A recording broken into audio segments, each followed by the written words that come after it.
Happy Halloween, all dressed as a race fan this morning on the show. More on the real fan experience of Formula One here in America in my C-list. Stay tuned. I digress. We begin this 5-on-5 with a 5-star catch by Daniel Jones. Yes, you heard me right. The New York Giants clung to a 5-3 lead against the spiraling Carolina Panthers deep into the third quarter on Sunday at MetLife Stadium, searching for a big play to spark a rally. As they did all afternoon, Big Blue turned to their starting quarterback. Jones made an Odell Beckham-esque leaping one-handed grab on a trick play throw for a 16-yard gain. That was the highlight of the ball game. The catch brought life to the New York Football Giants. The G-men finished the drive with a more traditional score that helped pad what would become a 25-3 blowout win over the Panthers. We go inside the locker room for a bounce-back performance from the G-men.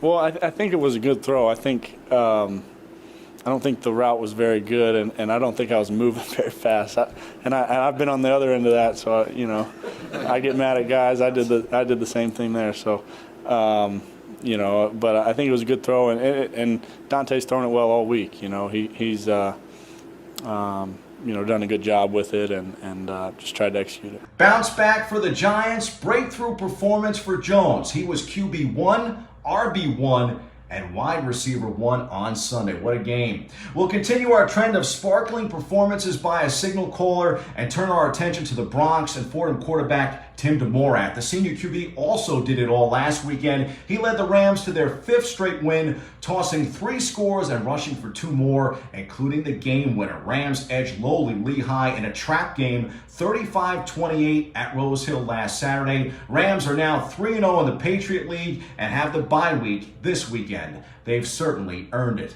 Coming in at number 3, I can't say things are as good in the quarterback department for Gang Green. The Jets won't have Zach Wilson for up to a month. An MRI on the rookie quarterback's knee confirmed he suffered a sprained PCL and will miss 2 to 4 weeks. The 22-year-old suffered the injury during the first half of the Jets' blowout loss to the New England Patriots on Sunday in Foxborough. Here's a dejected Wilson in the postgame. Yeah, frustrating. I just sat in there asking him, can I go back in? What can I do? Once they said the best thing to do was probably obviously not to play and to make sure we find out what's wrong first. I just kind of sat in there on my phone and watched the game, on my phone and, just try to see everything that was going on. And, obviously wanted the best for those guys to come out there and get it done. And, we're going to keep getting better. We've got a big process for us. In the 2 spot, the Brooklyn Nets have started the season a bit slow. Star Kevin Durant was asked about Kyrie Irving's absence due to being unvaccinated and whether the Nets have enough talent without Kyrie to win it all. Here's Kevin Durant. While we playing in a game, I'm not going to sit there and say, when we get down or it's a tight game, like, damn, we don't have enough. Like, no, we're not going to be thinking about that during the game. We definitely want Kyrie Irving out here on the floor. And he's a huge part of what we do. But it's not happening right now, so we got to figure it out. But nobody's going to lose confidence while we playing and hope Kyrie come and save us during the game. Nah, we got to play. And everybody here is confident in what they do, so we just got to play. This is a matter of us coming together, figuring out which way we need to play on both ends of the floor. And that's just a matter of it being early in the season and us, figuring out these lineups and stuff. But the good part about it is that we got a game tomorrow. And at number 1, what a weekend for the Grand Prix of F1 and MotoGP. Our BronxNet cameras return to Austin, Texas to capture the Formula One showdown between title protagonists Max Verstappen and Lewis Hamilton. Max, the young Dutchman seeking his first world championship, was being chased down by the 7-time champion. Hamilton was rapidly closing in on the lead under the hot Texas sun at COTA. What a race it was. The intensity of the tightest championship race in years might have derailed a different driver. Hamilton pulled within 1 second on the final lap. Nonetheless, Verstappen thrived under pressure and won his 8th race of the Formula One season. Madness in Texas as the popularity of F1 explodes in the U.S. The championship rivalry delivered a dramatic finish in front of an estimated crowd of 140,000 people on Sunday and a total of 400,000 spectators for the weekend. It was one of the largest sporting events since the start of the pandemic and drew the rich and the famous to the Austin circuit. Among the celebrities in attendance were actor Ben Stiller, rapper Megan Thee Stallion, golfer Rory McIlroy, and tennis champion Serena Williams. NBA great Shaquille O'Neal hosted a post-race DJ dance party and delivered the winner's trophy on the podium. More in the C list.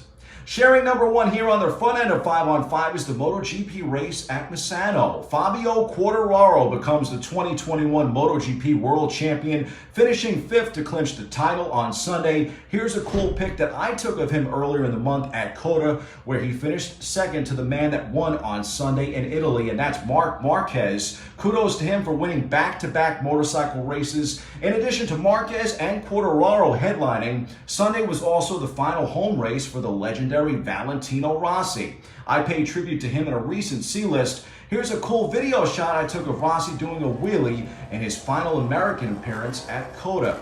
The world of motorsport was certainly taking notice on Sunday. What a day it was. That's the case too here in America when it comes to the baseball landscape. We count up here on the back end of 5 on 5. 5 stories that you may have missed and 5 to look out for in the days ahead. Number 1, World Series matchup, of course, is set. We've already played 2 games between the NL champs Atlanta and the AL champs Houston. Game 3 of the Fall Classic is tonight in the ATL. First pitch is set for 8:09 p.m. Eastern Time. In at number 2, the Jets host Cincinnati on Halloween. The Bengals are the right color for the holiday. We'll see if they do spell victory for the underdog Jets, although I wouldn't count on it. Gangrene kicks off Sunday at 1 p.m. without their starting quarterback. At 3, the G-Men will look to build off the dub on Monday Night Football. Tough matchup against KC looms. Giants-Chiefs kicks off at 8:15 p.m. At 4, Knicks are in New Orleans Saturday night at 7. Meantime, the Nets take on Indiana at home tonight, and Detroit and Brooklyn on Halloween. Both of those games tip at 7:30. And at number 5, the Rangers skate at Madison Square Garden tonight against Columbus, and on Sunday in Seattle against the newest NHL team, the Kraken. Cool name, nice matchup on Halloween. Puck drop tonight is 7 at 9 p.m. on Sunday. Meanwhile, the Islanders are in Nashville tomorrow afternoon for a 1:30 start. Those are the headlines. We hit the C-list for an insider fan experience of F1.